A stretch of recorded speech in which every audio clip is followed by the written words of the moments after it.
जो अपने माँ बाप की सेवा नहीं करता नरक जाना पड़ता है। ताम्र पानी नरक है। तांबे की बनी हुई धरती है, हर समय अग्नि से प्रज्वलित रहती है।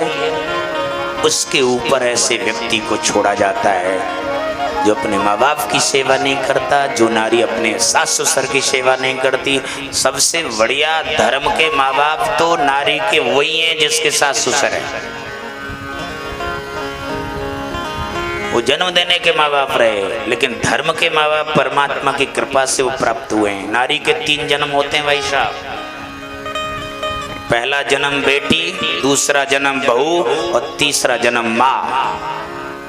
3 जन्म होते हैं नारी के। और जहां जन्म लेके आते हैं बेटी, उस माँ बाप के यहाँ रहती है। कितना ख्याल रखती है माँ बाप का, कितना ध्यान रखती है माँ बाप का। लेकिन अब दूसरा जन्म लेके आए, वहां भी तो माँ बाप हैं, उन माँ बाप का ध्यान रखती है क्या? ये दूसरा जन्म हुआ है, बहू बन के आए। ये धर्म के माँ बाप है। जो नारी अपने सास ससुर की सेवा नहीं करती उसको नरक भोगना पड़ता है। ताम्र पानी नरक। जो पुरुष अपने माँ बाप की सेवा नहीं करता उसको ताम्र पानी नरक में जाना पड़ता है, और जो नारी सास ससुर की सेवा नहीं करती उस नारी को ताम्र पानी नरक में जाना पड़ता है। ताम्र पानी नरक का मतलब है तांबे की बनी हुई धरती हर समय अग्नि से प्रज्वलित रहती है, और उस धरती के ऊपर उसे छोड़ा जाता है। उछलता है, कूदता है, बैठता है, लेटता है, बेहाल हो जाता है। तब याद करता है कि अभी थोड़ी सी यहाँ से छुट्टी मिल जाए तो मैं माँ बाप की सेवा का फल अब समझ पाया हूँ कि माँ बाप की सेवा की कितना फल होता है। अब मैं माँ बाप की सेवा करूँ। अब छुट्टी मिलेगी क्या वहाँ से? अब नहीं मिलने वाली है। ये तो जो बैठे हैं अभी उनके लिए कथा हो रही है कि तुम भी ये ऐसा करोगे तो तुम्हें भी वही हालत होगी। संकेत हैं आप। कभी आपने देखा होगा शाम को जब मंदिरों में आरती होती है ना, क्या बताओ, मंदिरों में जब आरती होती है आदमी कितने, ये मुझे नहीं मालूम होगा उस मंदिर में आरती करवाने कितने आदमी आए। आदमी कोई आए या न आए, लेकिन कुत्ते जरूर आते हैं उस समय भाई साहब। कभी भी गौर करके देख लेना। शाम को जब आरती होती है मंदिर में, आदमी कितने आए हैं ये नहीं मालूम, कुत्ते जरूर आते हैं और वो आरती करवाते हैं। इतनी आवाज शंख जैसी बोलते हैं। और उस समय क्या कहते हैं? कौन है वो कुत्ते? कुत्ते हम तुमको शिक्षा दे रहे हैं। वो कह रहे हैं कि हम पहले गांव के मुखिया थे, सारा गांव हमारी इज्जत करता था, लेकिन कभी मंदिर में आरती में हम नहीं गए। आरती अगर सामने हो रही है तो 4 पाई से खड़े भी नहीं हुए। हमारे सनातन धर्म में नियम है कि आरती का शंख बजना है, घंटा बज रहा हो, तुरंत आदमी खड़ा हो जाए। हम खड़े भी नहीं होते थे, 4 पाई में बैठे ही रहते थे।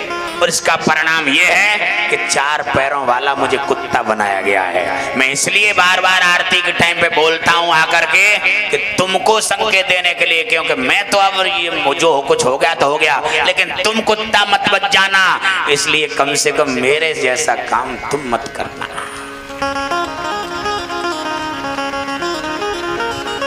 कुत्ते शाम को जरूर आते हैं। आजकल आदमी नहीं आते हैं आरती में, भगवान के में मंदिर में। आजकल तो मशीन आ गई है, बस मशीनों से हो जाए। बड़ी पीड़ा होती है भाई साहब। आज पुजारी 4 आदमी के लिए इंतजार करता रहता है कि 4 आदमी आ जाएं शंख बजाने के लिए, झालर बजाने के लिए, तो मैं आरती कर लूं। ऐसी कंडीशन हो गई हमारे सनातन धर्म के मंदिरों की। इसलिए तो महामारी में, कोरोना में सबसे पहले भगवान ने मंदिर ही बंद कराए, क्योंकि आपको मंदिरों से नफरत है तो मंदिर ही बंद करा देता हूं। और मंदिरों की जगह हॉस्पिटल खुलवाए। जाओ हॉस्पिटलों में, मंदिर में आने को टाइम नहीं। वो कुत्ता कहता है कि पहले मैं मुखिया था गांव का, लेकिन आरती होती थी कभी मंदिर की आरती में गया नहीं, और आरती होती थी 4 पैर से खड़ा ही नहीं होता था, इसलिए आज मुझे 4 पैरों वाला कुत्ता बनना पड़ा है। इसलिए रोज आरती के टाइम पे मैं बोल बोल करके तुम्हें संकेत करता हूं कि ये काम तुम मत कर देना। मैं गांव का बहुत बड़ा आदमी था तो मुझे कुत्ता बनना पड़ा, तो तुम कौन से खेत की मूली हो भाई।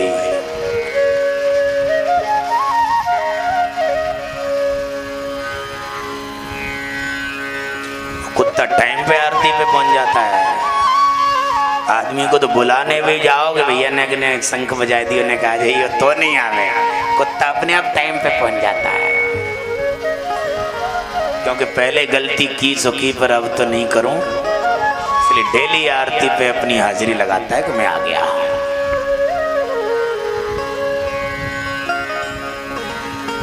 वही लोग सोच रहे हैं जब ताम्रपाणी नरक में जब डाला जाता है कि हमें यहाँ से छुट्टी मिल जाए तो हम भगवान माँ बाप की सेवा कर लें, लेकिन अब छुट्टी नहीं मिलने वाली। ये संकेत उनके लिए कथा जो आज माँ बाप की बेकदर कर रहे हैं। मैंने पहले ही बताया था कि सतयुग का बेटा अपने पिता को मुक्ति देता है, त्रेता का बेटा अपने पिता को भक्ति देता है, द्वापर का बेटा अपने पिता को शक्ति देता है, लेकिन आज कलयुग का बेटा क्या कर रहा है? आज कलयुग का बेटा अगर 2 रोटी दे दे तो बहुत गनीमत समझना भाई साहब। और आज बाप क्या कर रहा है बेटे के साथ? शादी में 50 लाख रुपया फूंक देता है बेटे की शादी में। 50 तरह की मिठाइयां और व्यंजन और सब्जियां, उसमें देखो कितने कितने नगे आप गिन नहीं सकते। 50 लाख रुपया फूंक दिया बेटे की शादी में, लेकिन 50 लाख तुमने बेटे की शादी में फूंका है, उससे आप क्या ऐसी स्थिति रखते हो कि वो बेटा बुढ़ापे में तुम्हें 2 रोटी दे सके? बोलिए। जिस बेटे की शादी में 50 लाख रुपया घूम फूंक रहे हो, उससे आप क्या रखते हो? वो बुढ़ापे में तुम्हें 2 रोटी दे सके ये आप? बोलिए। और भगवान कहते हैं सर्वधर्मान परित्यज्य माम एकम शरणं व्रज अहं त्वं सर्व पापेभ्यो मोक्षयिष्यामि मा शुचः। सब कुछ तेरी जिम्मेदारी मैं लेता हूँ। उसके लिए कोई 5 लाख भी खर्च करने को तैयार है क्या? बोलिए। 50 लाख बेटा के फूंक दे, 2 रोटी नहीं मिल सकती। भगवान से यही स्थिति बनाओ, उसकी भक्ति में लगो, उसमें से बेटा को, मैं नहीं कर रहा हूं कि बेटा को मत दो, लेकिन सबका बाप है वो परमात्मा, सब कुछ उसी का दिया हुआ है। कम से कम उसके प्रति इतना तो प्रेम हो, ज्यादा नहीं तो बेटा से कम 1/4 हिस्सा तो कम से कम बाप भगवान के प्रति प्यार हो कि बेटे को अगर 50 लाख दे रहे हैं तो भगवान को 10 लाख ही कर लो। तो उससे भी कुछ इतनी स्थिति है क्या? नहीं है इतनी स्थिति।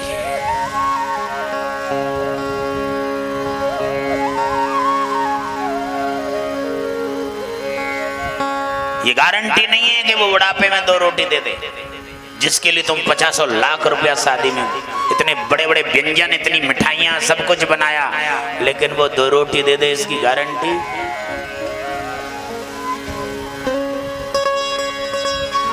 विचार करो।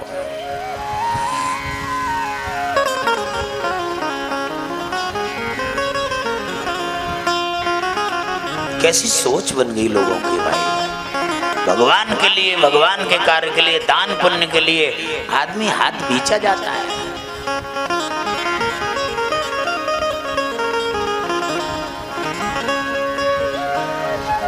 परमात्मा ने दिया है, लेकिन परमात्मा को देने में हालत खराब है।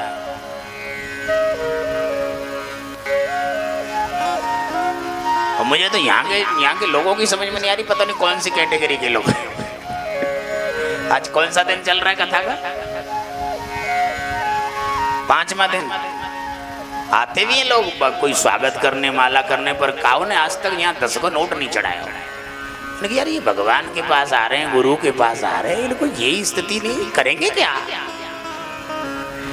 हमारे शास्त्र कहते हैं गुरु प्रभु और बेटी खाली हाथ नहीं बेटी। गुरु के पास जाओ तो कुछ न कुछ आपकी श्रद्धा है वेट करना चाहिए। भगवान के पास जाओ तो जो भी आपकी श्रद्धा है वेट करना चाहिए। बेटी के पास जाओ तो कुछ न कुछ उसे दे के आना, खाली हाथ नहीं वेट करना, कुछ न कुछ। ये परम हमारी सनातन धर्म की स्थिति है। लेकिन यहाँ तो रोज भीड़ सी आते हैं, यहाँ काऊ ने 10 रुपये नहीं चढ़ाई में बेकार हुई है। जय जय श्री राधे। समझ में नहीं आता है। 50 लाख रुपया बेटा के लिए फूंक देगा, लेकिन भगवान के लिए, गुरु के लिए नहीं। क्या होगा?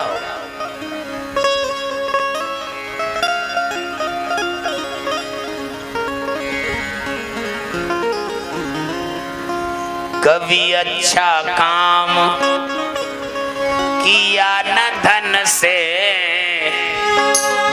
परिणाम न जाने क्या होगा।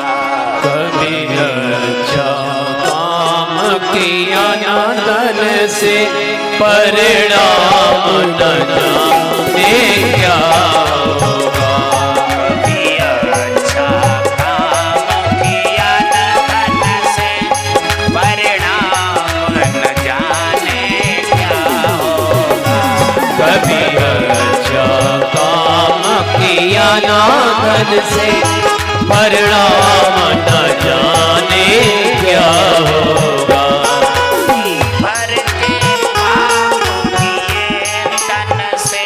जी भर के पाप किए तन से, परिणाम न जाने क्या होगा। वो परिणाम न जाने क्या होगा। कभी अच्छा काम किया न धन से, परिणाम न जाने क्या होगा। कभी अच्छा काम किया ना धन से, परिणाम न जाने क्या होगा। कभी भगवत नाम सुना न मन से, भगवत नाम सुना ना मन से, कभी भगवत नाम सुना न मन से, कभी भगवत नाम सुना ना मन से, परिणाम न जाने क्या होगा। परिणाम न जाने क्या होगा। कभी अच्छा काम किया न धन से, परिणाम न जाने क्या होगा।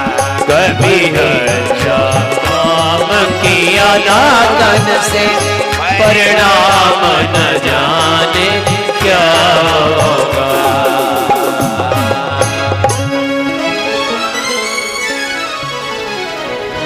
आगे का नरकगामी वो व्यक्ति है जो किसी के लेन देन और गवाही में झूठ बोलता है।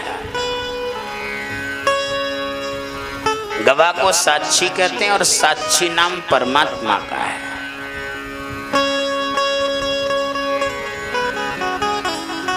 जो गवाही में झूठ बोलता है उसे सूची मुख नाम के नरक में जाना पड़ता है। सुई धागे से जैसे वस्त्रों की सिलाई होती है, ऐसे उसके शरीर की सिलाई की जाती है। हमारे इस देश में एक दिन वो था जब कोई किसी को केस लग जाए और किसी अपने मिलने वाले से ये जाके कहें कि कल आपको गवाही में एक शब्द झूठ बोलना है, उसे रात भर नींद नहीं आती थी भाई साहब कि कल मुझे झूठ बोलना पड़ेगा। डरता था गवाह बनने में, झूठ बोलना पड़ेगा। और आज किसी से ये कहा जाए कि कल तुमको सच बोलना है तो रात भर नींद नहीं आती, सच बोलना पड़ेगा क्योंकि झूठ से फुर्सत नहीं है आज भाई साहब।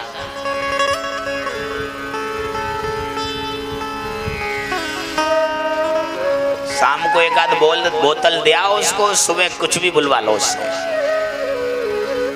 गवाही देने को तैयार है। बस एक बोतल पहुंचानी और ये गांव तो एक बोतल पहुंच जाए तो कुछ भी बुलवा लो, ये गांव में तो मामला ही सही है। अब इस गांव में कथा कर रहा हूँ लेकिन बार बार ये कहते हुए इस गांव की बुराई कर रहे हैं, मैं सोच रहा हूँ इस गांव का भला हो जाए,